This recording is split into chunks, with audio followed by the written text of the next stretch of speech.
Bonjour à tous, donc aujourd'hui on va reparler d'une petite mésaventure qui m'est arrivée il y a 15 jours lorsque j'ai voulu réaliser mes essaims artificiels. Alors pour ceux qui ne l'ont pas encore vu, vous pouvez regarder la petite vidéo que je mettrai au-dessus là, c'est où j'en parle. Et sinon je vais vous expliquer ce qui s'était passé. Donc j'ai voulu faire 3 essaims artificiels, donc à partir de ruches, donc ces 3 ruches qui sont ici. Donc j'ai divisé ces ruches en 2 et en même temps que la réalisation des essaims artificiels, j'ai essayé de marquer les reines. Et sur les 3 ruches qui sont là, j'ai réussi à trouver une reine que j'ai laissée sur l'autre rucher. Donc normalement ce qui aurait dû se passer, c'est que parmi ces trois ruches, il y aurait au moins dû y avoir un essaim artificiel, un essaim qui aurait dû me faire des cellules royales. Pourtant quand je suis arrivé, donc j'ai contrôlé ces 3 ruches là dans un premier temps et je me suis retrouvé avec 3 ruches avec de la ponte. Donc il doit forcément y avoir donc des reines. Donc c'est à partir de ce moment là que je me suis quand même interrogé, je vous ai posé des questions. Il y a un certain nombre de personnes qui ont essayé de m'aider, donc c'est cool. Donc au cours de la vidéo je vais reprendre toutes les hypothèses possibles et à la fin j'essaierai de vous expliquer ce qui a pu se passer. Alors la première hypothèse qu'on m'a formulée, c'est qu'il y aurait pu peut-être y avoir un essaimage qui aurait été en préparation dans la ruche et qu'au moment, donc juste après d'avoir réalisé l'essaim artificiel, une reine est née et s'est mise à pondre. Alors malheureusement cette hypothèse là elle n'est pas possible parce qu'au moment de la réalisation des essaims artificiels, j'ai pas vu de cellules royales. Alors j'ai pas vu de cellules royales et j'ai pas non plus vu de cellules royales ouvertes qui auraient pu permettre donc à une reine vierge d'être présente. Alors surtout qu'une reine vierge ça cohabite rarement quand même avec une reine fécondée. Donc pour moi cette hypothèse là elle est pas viable, elle n'est pas possible. Alors la deuxième hypothèse c'est que ça serait qu'une autre reine, une reine fécondée, soit venue dans la ruche. Alors c'est un phénomène qui est pas improbable parce que ça peut arriver que sur des ruchers d'élevage, lorsqu'on a pas mal de petites ruchettes, en polystyrène qui sont sur des volumes assez petits et qui sont assez serrés, que des reines nouvellement fécondées, au retour de leur vol de fécondation, ne retournent pas dans la bonne ruche. Alors c'est un phénomène qui est assez connu, c'est ce qu'on appelle le phénomène de dérive.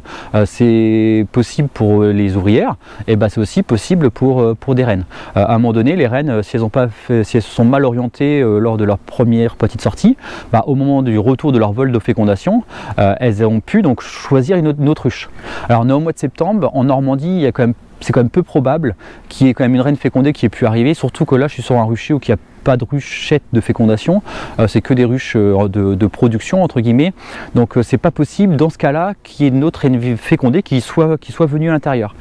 Mais ce n'est pas une hypothèse farfelue parce que c'est un phénomène qui peut être observable sur des ruchers de fécondation où on a plein de petites colonies qui vont être les unes à côté des autres. Alors la troisième hypothèse, c'est l'hypothèse d'Aurélien. Donc Aurélien, il m'a mis comme commentaire sur YouTube que c'est possible, selon lui, que ça pourrait être une ouvrière qui s'est mise à pondre. Alors c'est possible, sauf que voilà, la ponte d'ouvrière, elle est assez facilement identifiable parce que les ouvrières, quand elles vont commencer à pondre, elles vont pondre plusieurs œufs dans les alvéoles. Donc quand vous voyez 4-5 œufs dans une alvéole, c'est forcément qu'une ouvrière s'est mise à pondre. Rare cas, des reines fécondées, des toutes jeunes reines fécondées, dans certains cas peuvent pondre plusieurs œufs, mais normalement ça ne doit pas durer longtemps. Et après, là c'était rapide, j'ai pas eu le temps de voir le couvain de cette nouvelle reine entre guillemets, mais si c'est du couvain d'ouvrière, vous allez vite voir que c'est clairsemé et en plus ça va faire que des mâles. Donc cette hypothèse-là, on peut donc dire qu'elle est fausse. Alors la quatrième hypothèse, c'est une hypothèse de Jeeper, c'est que ça serait une nouvelle colonie qui serait arrivée dans la ruche. Bon, sur une colonie très faible, ça aurait pu être possible. Là, bon, on est encore au mois de septembre, il n'y a pas d'essaimage, donc c'est quand même peu probable qu'un essaim ait entre guillemets viré l'essaim qui était déjà dedans et soit venu à la place. Il y aurait eu de la mortalité, j'aurais pu identifier donc des abeilles mortes devant la ruche ou au fond de la ruche, et là c'était pas le cas. Donc là on peut pas dire que c'était donc un autre essaim lié à un essaimage qui soit venu à l'intérieur. Alors la dernière hypothèse, c'était l'hypothèse que 2 reines devaient cohabiter dans l'autre ruche, dans celle-ci. Et au moment de la réalisation de l'essaim artificiel, j'aurais dû prélever une reine et j'ai dû en laisser une autre. Alors ça c'est l'hypothèse de Roper, Gilles, Pascal et Denis. C'est l'hypothèse que je pense aussi être la bonne, c'est-à-dire que c'est un phénomène qu'on appelle l'anecbélie. Alors ce qui va se passer, c'est que dans la colonie, à un moment donné, les ouvrières vont lancer un élevage royal pour donc créer une nouvelle reine, mais ne va pas essaimer, c'est-à-dire qu'on va avoir à un moment donné une reine vierge qui va apparaître, qui va se faire féconder, qui va revenir et qui va cohabiter avec sa mère. Alors c'est un phénomène intéressant pour les apiculteurs parce que ça évite que la colonie se dépeuple et qu'on perde entre guillemets de la production de miel.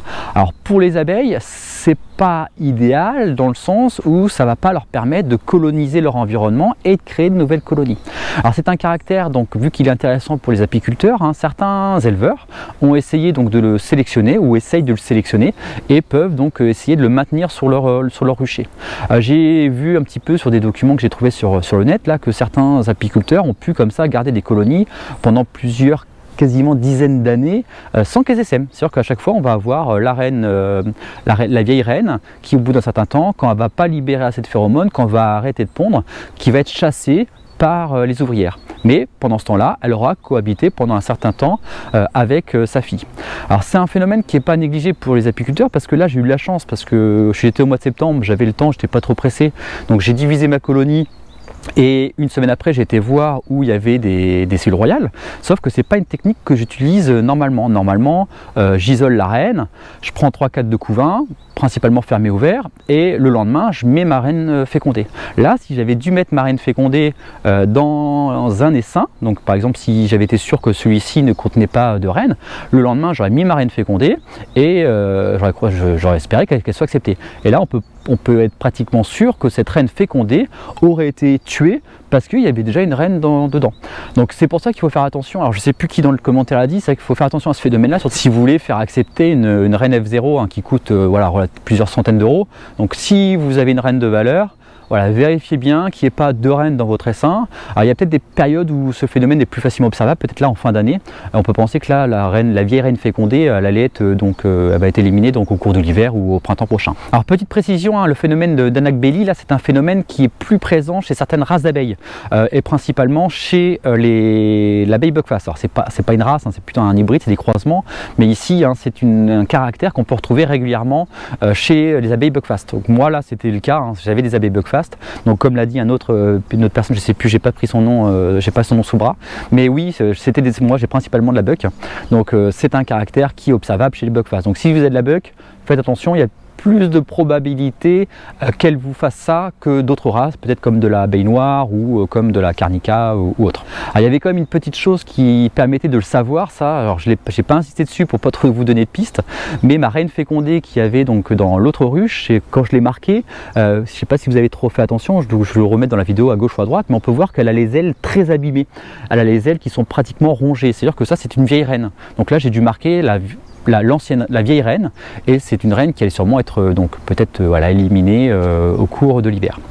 Alors en tout cas merci à tous d'avoir participé, donc j'espère que ça va vous avoir appris quelque chose, donc un phénomène pas forcément anodin parce que ça peut entraîner la mort d'une reine fécondée si vous voulez créer un essaim, et c'est un peu à contre-courant de ce qu'on peut dire parce que normalement on dit tout le temps qu'il n'y a toujours qu'une seule reine dans une colonie. Eh ben non, donc dans des moments particuliers, donc dans les moments d'Anac-Belli, pour des souches anacbéliques, on peut avoir un phénomène où deux reines cohabitent en même temps, la mère et la fille. Bon, si cette petite vidéo vous a plu, n'hésitez pas à la liker et à vous abonner donc à la chaîne pour en avoir d'autres. Allez, à la prochaine!